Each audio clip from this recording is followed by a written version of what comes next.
I'm Chris Woodruff. I'm a professor of economics at the University of Warwick.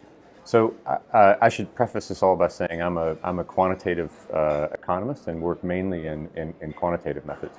But I think I find qualitative research incredibly valuable in two dimensions, for two reasons. One, on the front end, we spend a lot of time in the field doing more open-ended interviews and more sort of just getting a sense of what people feel are important issues and what they feel and how they think about those issues. Because how they think about those issues affects the way we should be asking questions when we're asking more quantitative survey questions. It affects the categories if we have categorical responses, but it affects the questions themselves. And so I think that time that you spend in the field talking with people is very valuable in designing the project and designing the specific survey instruments and the specific quantitative data collection that we do.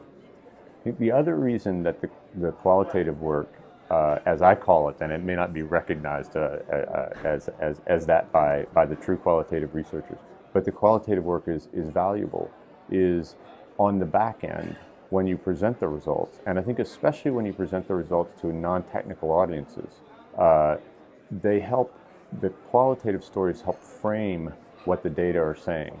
An anecdote goes a long way, and having the anecdotes from the field and having the ability to say, here's a story of an individual, and here's why the data tell me that same story is true for a lot of individuals, is a very valuable way, I think, to present the data to policymakers, to other people who work in the field, especially in non-technical audiences. But to be truthful, even in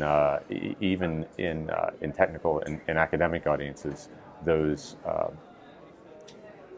anecdotes can be quite valuable.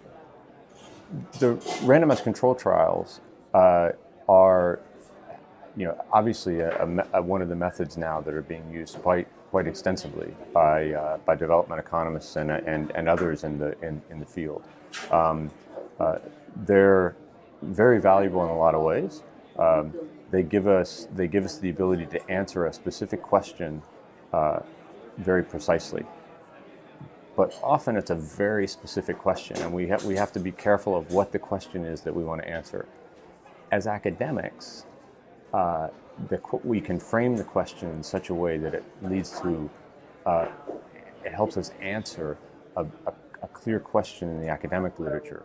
Often that's not the best way to frame it from a policy perspective. Let me give an example.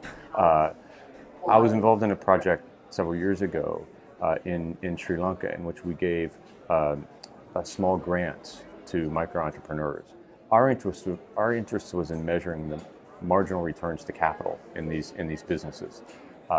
And our interest was to try to understand individuals' behavior. If returns to capital were high, why were those individuals not investing in the business? I gave a presentation on the project at the World Bank, actually, in a policy forum, and was approached afterwards by someone who said, so I take the message from this that we should go give lots of money in grants to businesses. And I said, no, that's not the message, because we don't know what the impact on aggregate output was, on aggregate economic activity was. We don't know if the people who got the grants from us and increased businesses and increased their profits were diverting purchases from other customers from other businesses, or whether they were generating truly new economic activity. Those are two very different questions. The second one may be more policy relevant. Are we generating economic activity as a result of this? But it wasn't the question that we set out to answer. And I think we want to always be careful when we think about randomized control trials. Have very carefully in our mind, what's the question this trial is designed to answer, and not to oversell it from the perspective of policies that it may not be suited to answer. One of the challenges, in a sense, in that is that policymakers have become quite taken by RCTs. They're very easy to explain. One of the nice things about them, as opposed to kind of writing down a structural model and trying to estimate a structural model and so forth, that I'll never get them to understand. The randomized control trials are very easy to explain, and so they can have a very large impact. And I'm not suggesting we don't want to have that impact. I'm only suggesting that we want to be cautious at times in how we interpret what the results of the trial are.